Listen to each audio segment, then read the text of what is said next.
Why didn't the Fellowship just hitch a ride with the giant eagles and fly straight to Mordor?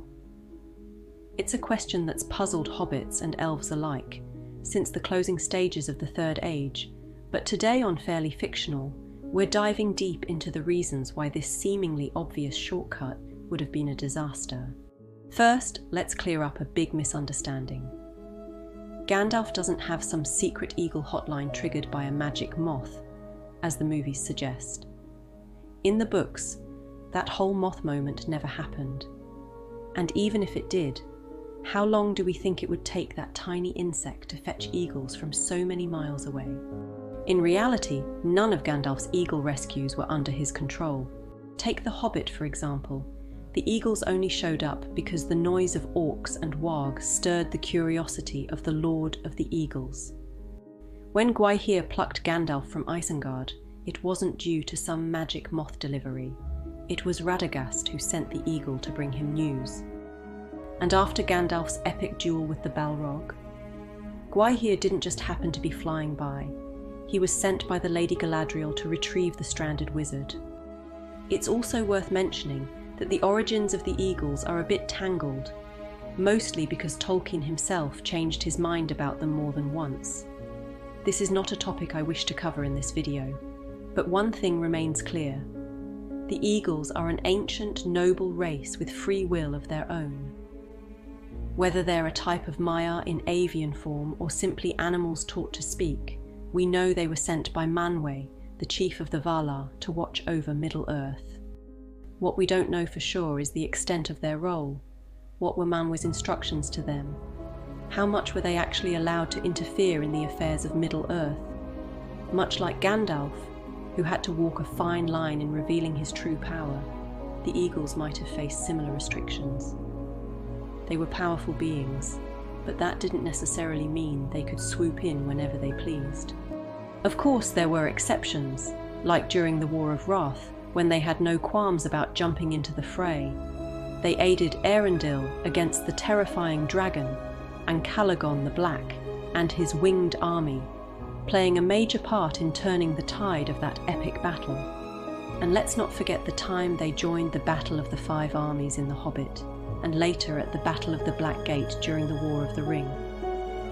But while the eagles make these grand, timely entrances, there's a noticeable pattern. They rarely take the lead. Instead, they seem to appear when all hope is nearly lost, offering critical aid but never fully taking over the fight. In both instances, the eagles act more like divine reinforcements, arriving just when the tides need turning. They're not there to dictate the course of events, but to provide the final push that allows the free peoples of Middle-earth to survive. In the books, Gwaihir gives us hints as to his limits when it comes to interfering in events. Remember when Gwaihir rescued Gandalf from the Tower of Orthanc? He didn't want to carry Gandalf far, or even where Gandalf wanted to go, instead dropping him off in Rohan, before heading back to the Misty Mountains. Gandalf retells this exchange later in the Two Towers. "How far can you bear me?" I said to Gwaihir.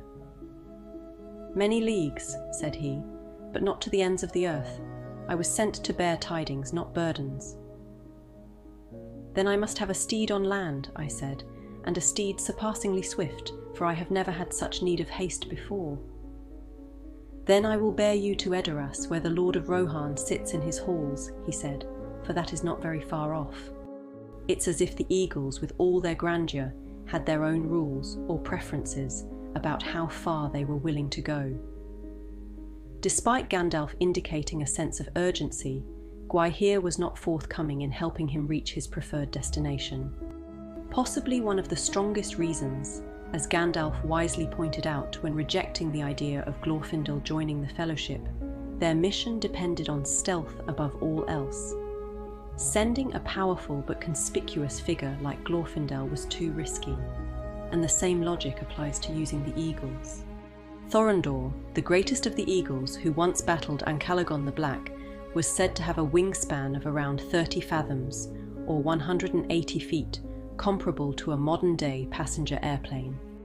Now imagine a flock of these massive creatures soaring towards Mordor, with the Fellowship in tow. Every beast, bird and spy of Sauron would have spotted them long before they even neared Mount Doom.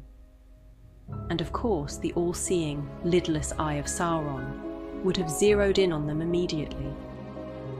Not only would stealth have been completely out of the question, but Sauron would have already fortified Mount Doom with his legions of orcs, as Mordor would have been rammed full of orcs long before the Battle of the Pelennor Fields. Sauron would have strengthened the defences around Mount Doom, making any hope of reaching the volcano and destroying the ring nearly impossible. Then there's the question of safety. We know the Eagles had their own fears. In The Hobbit, they refused to carry Thorin and his company closer to Erebor because they were wary of being shot down by the yew-bows of men. The Lord of the Eagles would not take them anywhere near where men lived. They would shoot at us with their great bows of yew, he said, for they would think we were after their sheep. And at other times, they would be right. No, we are glad to cheat the goblins of their sport, and glad to repay our thanks to you, but we will not risk ourselves for dwarves in the southward plains. Similarly, the Eagles would have been vulnerable to the archers of Mordor. In this instance, they are seemingly assisting as thanks for Gandalf previously healing a wound from the Lord of Eagles in a previous encounter, rather than aiding in the group's quest specifically. And yet, the greatest threat of all wasn't arrows, it was the Nazgul. Sauron's dark servants rode atop the fell beasts, creatures bred for the skies, designed for pursuit and destruction. Even if the Eagles managed to avoid the Orcish archers, the Nazgul would have been far more terrifying opponents. Whether or not the Fellowship could have flown to Mordor before the Nazgul returned after being swept away by the waters of the Bruinen is a matter of timing. In the books, it was 2 months after the Council of Elrond before they set out from Rivendell. That delay gave the Nazgul ample time to return to Mordor and regroup. But even if they had left Rivendell earlier, there were still plenty of obstacles, especially in the skies. For starters, the Nazgul's terrifying fell beasts were already in Mordor, and there were likely more of them than just the 9 ridden by the Ringwraiths. These creatures were bred for aerial combat and domination, and Mordor may have harboured an entire host of them. Even though Legolas famously shot one down as the Fellowship journeyed down the Anduin, the Nazgul that was riding it was still able to return and find a replacement steed. If the Eagles had dared to fly into Mordor, they would have been easy prey for the Nazgul and their fell beasts, especially with the burden of carrying such precious cargo. There is evidence the Eagles prefer to carry passengers in their claws, with one eagle complaining about Bilbo pinching too hard when riding on its back. Thorin's company were rescued by the Eagles in their talons in The Hobbit, as were Frodo and Sam after the destruction of the ring. And even Gandalf was carried in Gwaihir's claws when he rescued him after his battle with the Balrog. "A burden you have been," he answered, "but not so now. Light as a swan's feather in my claw you are. The sun shines through you. Indeed, I do not think you need me any more. Were I to let you fall, you would float upon the wind."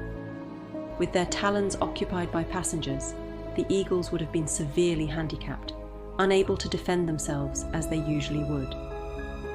Not to mention the impact the extra weight would have had on the Eagles' speed and manoeuvrability. With no means to fend off the attacking fell beasts, they would be vulnerable to the full might of Sauron's forces. In such a scenario, the Eagles wouldn't just be risking their lives, they'd be risking the fate of Middle-earth. If otherwise the Eagles had carried the Fellowship on their backs instead, the ring-bearer could have fallen off, delivering the ring straight to Sauron. Imagine the chaos. The ring-bearer, clinging to the back of an eagle in the midst of a fierce aerial battle, could easily be thrown off, plummeting to his death before they even reached Mount Doom. There's also another darker reason why the Eagles were not a viable option: the corrupting influence of the ring itself. If we consider the Eagles to be higher beings, potentially even Maya, or at the very least, creatures of great power and awareness, then they would have been fully conscious of the mission's purpose. And we know that the ring seeks to corrupt all it comes into contact with. The eagles, despite their nobility, would have been no exception, which would have been a far too great a risk. Middle-earth is full of examples of once noble Maya being swayed to darkness. Now, imagine the unthinkable. What if the ring succeeded in corrupting one of the great eagles? A giant bird of prey, now under the influence of the ring, would be a devastating force. Retrieving the ring from a member of the Fellowship, a hobbit, a man, an elf, would be hard enough. But trying to wrest the ring from a colossal, intelligent predator capable of flying high above the world and killing with ease, that would be a near impossible task. An eagle under the ring's influence could easily fly off, beyond the reach of any member of the Fellowship, or indeed anyone except Sauron himself. The eagles could cross mountains, seas and lands faster than any army could pursue them, making it almost inevitable that the ring would either remain lost or find its way back to Sauron's grasp. By entrusting their journey to the eagles, the Fellowship would have been surrendering complete control of their fate.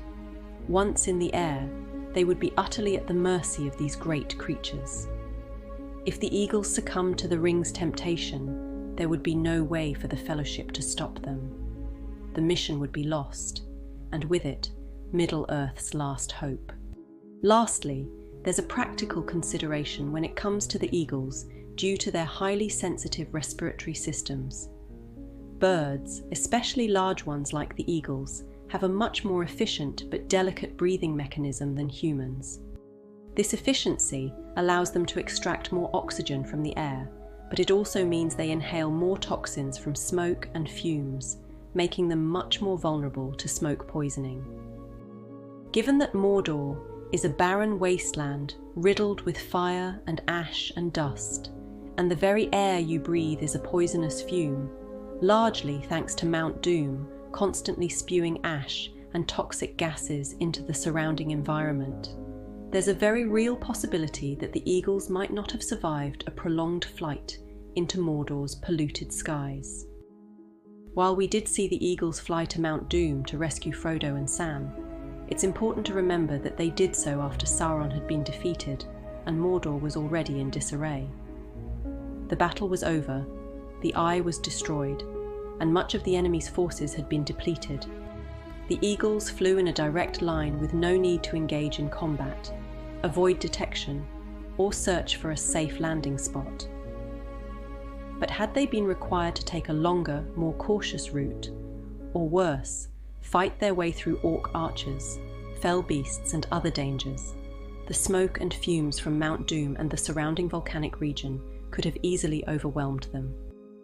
If you found these arguments convincing, be sure to give this video a like, and if you disagree or have other theories about why the eagles weren't used, let me know in the comments below. I'd love to hear your thoughts. Don't forget to hit that subscribe button as I push towards my goal of reaching 10,000 subscribers by the end of the year. Thanks so much for tuning in, and I'll see you in the next video.